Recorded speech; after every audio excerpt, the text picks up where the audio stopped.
Il y a des duos qui tournent en rond. Rick Villemure tourne les coins ronds, uniquement pour avoir l'air poli. Il y a un petit buzz sur les réseaux sociaux depuis hier. Il va y avoir un nouveau parti politique. C'est le parti Démocratie Directe. Ça a été lancé par quelques entrepreneurs, dont Éric Gravel, avec qui on va parler dans quelques instants. C'est un entrepreneur. C'est un membre de Démocratie Directe. Karima, y a-t-il de la place pour un autre parti politique au Québec? Moi, j'avais l'impression avec le Parti conservateur qu'on était allé chercher ceux qui restaient, là, c'est-à-dire ceux qui se reconnaissaient pas dans les partis déjà existants, des gens plus à droite sur le plan économique, des gens plus critiques, plus populistes, des rapports entre l'État et ses citoyens. Là, Démocratie Directe, on va s'intéresser à ça dans quelques instants. Il me semble que ça veut aller jouer dans ces plates-bandes-là également.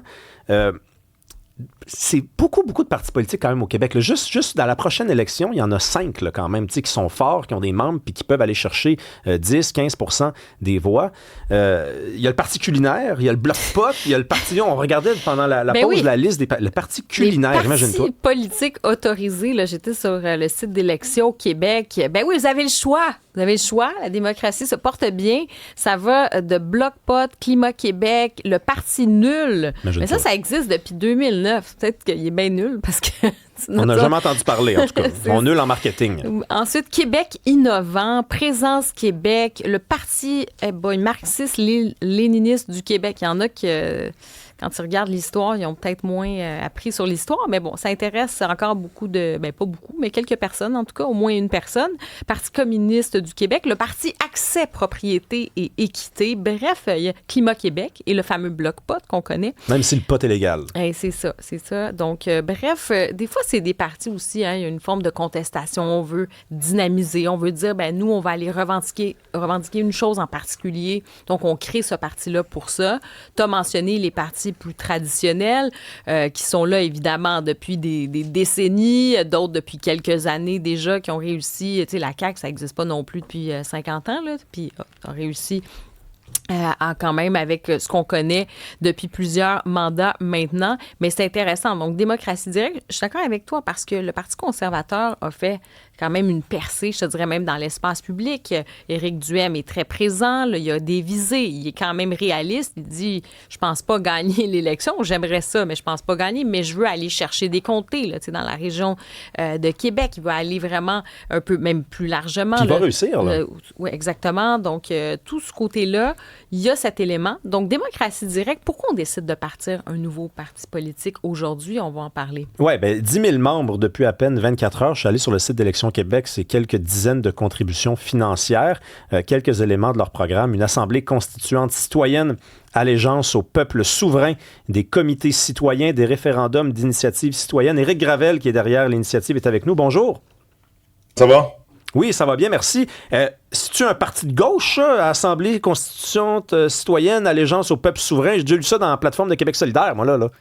Non, mais ce qui est intéressant, c'est qu'il n'y a aucun parti, il n'y a aucun côté au parti, parce que je me suis fait déjà reprocher de vouloir voler des votes au Parti conservateur, alors que dans les faits, je veux dire, le pouvoir revient au peuple. En fait, on a même commencé à dire qu'il n'a jamais été au peuple, le pouvoir, parce que présentement, le premier point qui m'a marqué, c'est de dire la démocratie, elle va bien. En fait, la démocratie, elle va très mal, tant qu'à moi, parce que on vote pour un parti, on va élire des députés.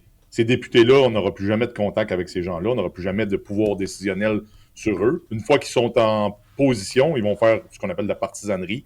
Donc, ils vont suivre leur chef. Donc, que ce soit même le modèle américain ou le modèle canadien, c'est le chef décide d'une mesure, tout le monde vote pour. Puis s'ils sont majoritaires, il n'y a absolument rien qu'on peut faire.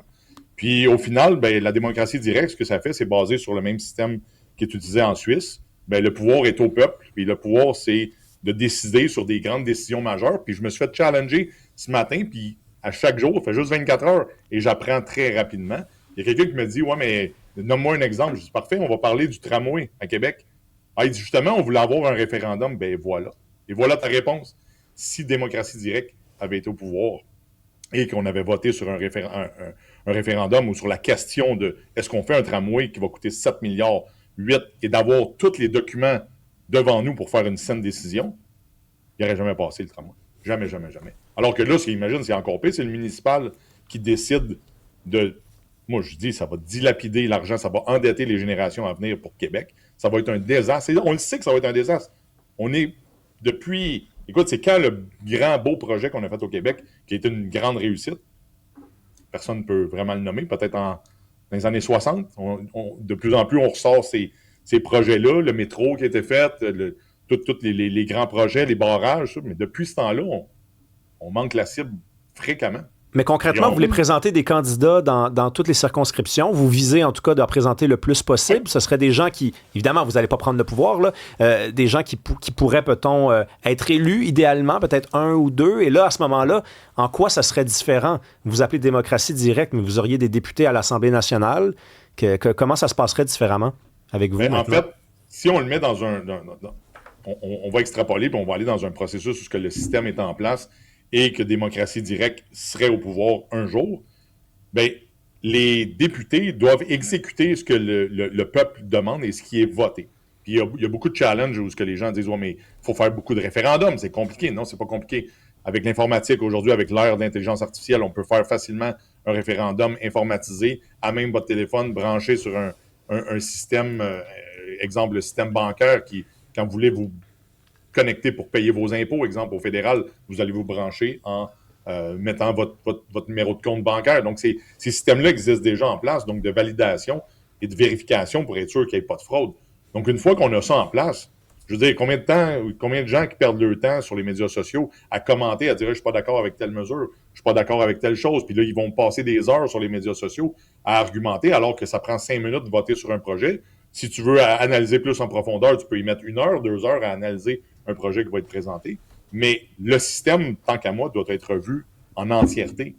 Parce que, on ne se cachera pas. Présentement, on va changer simplement qu'on y aille à gauche, même si Québec solidaire rentre demain matin. Okay? Qu'est-ce qu'ils vont faire de différent que la CAQ ont fait? Ils vont changer beaucoup de choses quand même. Beaucoup de choses. Éric Gravel, quand même, moi, je trouve ça bien que vous vous intéressez à la politique. Vous avez envie de faire des choses, puis vous voulez que le peuple puisse s'exprimer. Mais je veux dire, ça s'appelle un programme de parti politique. Ce que vous nommez en disant, oui, mais là, ils vont là. Non, il y a un programme, puis c'est annoncé. Là. Si vous votez pour telle affaire, tel parti, ben il présente, il va avoir telle chose dans le milieu économique, dans l'éducation. Vous votez quand même pour un programme. C'est pas un peu réducteur, là, votre façon de regarder les choses? Vous n'avez pas l'impression quand même qu'on a un levier, là, on vote pour un programme politique? Donc, ce que vous me dites, c'est que quand vous votez pour un programme politique, ils appliquent le programme politique à 100% de ce qu'ils ont dit, toutes les promesses électorales? Non, mais c'est juste que je vous dis qu'il y a quand même, on annonce les couleurs. C'est pas la même chose si on vote pour un parti pour Québec. Donc, si Québec solidaire... Non, je dis que c'est annoncé. Je dis que c'est annoncé. Il y a quand même un programme qui est annoncé. Jamais réalisé. Ben jamais non, là. C'est pas jamais non plus. J'ai pris Québec solidaire parce que les gens m'associent à l'opposition de Québec solidaire. On pourrait prendre Éric Duhem, on pourrait prendre la CAQ. Donc, quand ils présentent des projets, donc au peuple, et que le peuple vote sur ces projets-là, ma question, c'est est-ce que ces projets-là sont réalisés? La majorité, c'est non.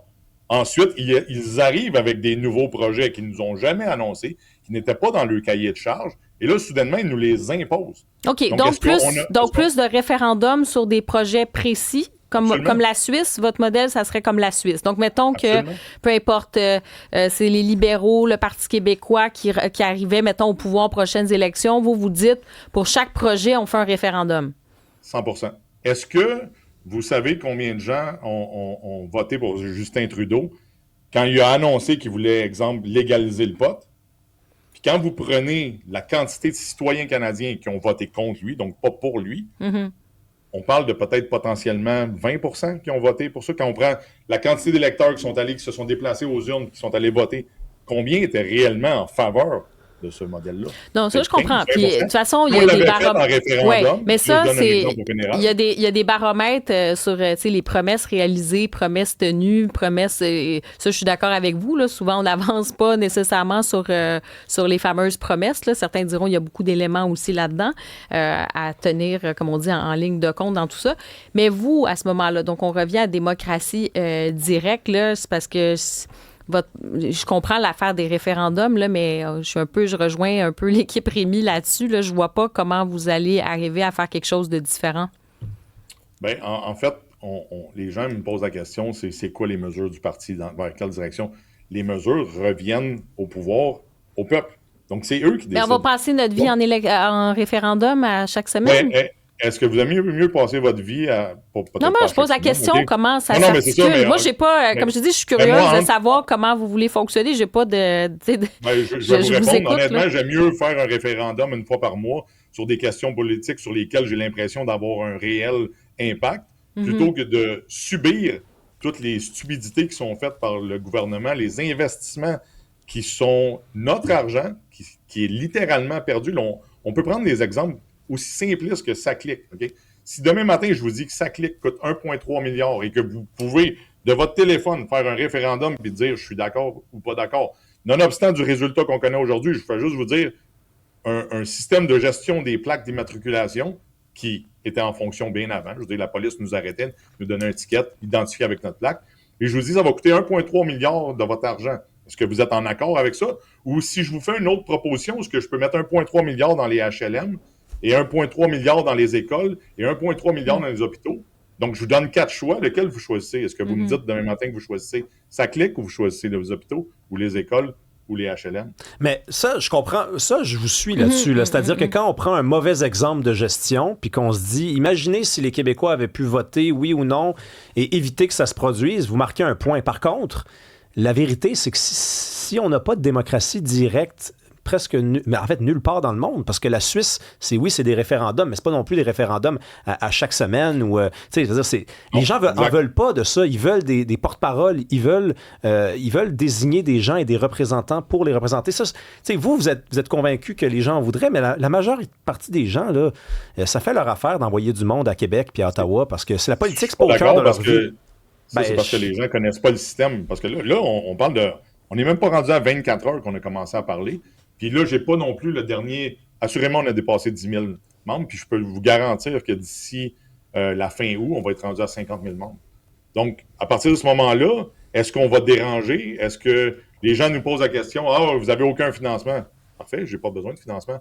On fait suffisamment de bruit sur les médias sociaux pour arriver à déranger, pour arriver à réveiller les gens.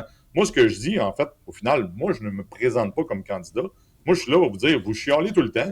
Vous n'êtes jamais content du gouvernement. Le prochain gouvernement, vous ne serez pas plus content.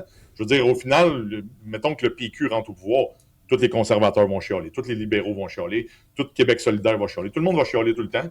Puis c'est une répétition à chaque 3 ou 4 ans. Qu'est-ce qui vous distingue des conservateurs? Parce que je vous suis un peu sur les réseaux sociaux. J'aurais pensé, moi, qu'un jour, vous seriez lancé pour le Parti conservateur du Québec. Vous êtes associé un peu à la droite de Québec. Vous apparaissez dans la Radio X. Pourquoi pas le Parti conservateur? C'est quoi le problème avec le Parti conservateur? Ben, moi, j'ai rencontré Éric Duhaime, puis je n'ai pas aimé ma rencontre avec lui pour plusieurs raisons. Notamment, une des raisons que je n'ai pas aimé, c'est nous, ici à Blainville, on a un problème avec Stablex au niveau de la pollution. Et la ministre, qui était l'ancienne ministre de l'Environnement, qui a approuvé l'agrandissement du terrain de Stablex, est rendue conservateur aujourd'hui. Et ensuite, je vois Éric Duhaime faire un genre de game politique avec les arbres qui sont coupés sur le tramway, justement dans le trajet du tramway, pour au final avoir l'ancienne ministre de l'Environnement avec lui, qui a approuvé la pollution qui est encore plus grande avec Stablex. Puis Stablex, c'est la plus grosse usine de traitement de produits chimiques au Québec, et c'est celle qui accepte le plus aussi de produits américains. Donc, au final, moi, déjà là, j'ai décroché sur ses positions. Ensuite, son discours, c'est toujours ce qu'on voit là, se victimiser. Ah, mais là, les gens, ils nous accusent. Ah, les gens nous disent ici. Ah, là, ils disent qu'on fait ça. Puis il est toujours en mode défensif. Plutôt que de faire valoir ses points, de se tenir, moi, c'est ce que je dis. Tu te tiens debout, tu te respectes pour tes convictions, tu pousses pour tes convictions. Puis j'ai pas aimé ce type de leader-là. Puis pour moi, même à un certain moment donné, j'ai dit que PSPP, pour moi, me rejoignait plus parce qu'il a sorti des mesures à propos de Donald Trump, à propos de protéger les entrepreneurs au niveau des exportations aux États-Unis. Il est un des seuls qui en parle puis qui, ouvertement, il s'est même fait reprocher d'être plus à droite. Ce matin, on a vu le libéral qui s'est fait mettre dehors puis qui disait que PSPP était un extrémiste de droite. Tu sais, je veux dire, c'est rendu que ça fait aucun sens. Mais pourquoi vous n'allez pas au PQ, alors? Ben, pourquoi je ne vais pas au PQ? Il n'y a pas personne qui m'a approché du PQ pour me dire « Éric, es-tu intéressé? » Je me fais reprocher par quand je parle du PQ, de dire « Ah ben Éric, c'est un parti qui est à gauche. » Je suis comme, écoute, moi, quand j'ai parlé avec les gens de démocratie directe, moi, ça me parlait. Je ne suis pas un expert en en politique non plus. J'adore la politique. J'aime m'impliquer. Moi, ce que je fais, c'est que je me lève debout, puis je prône un parti, une position qu'on peut prendre. Puis à partir de ce moment-là, les gens embarquent ou embarquent pas. Moi, j'ai du fun à le faire, puis je trouve ça intéressant, puis c'est tout.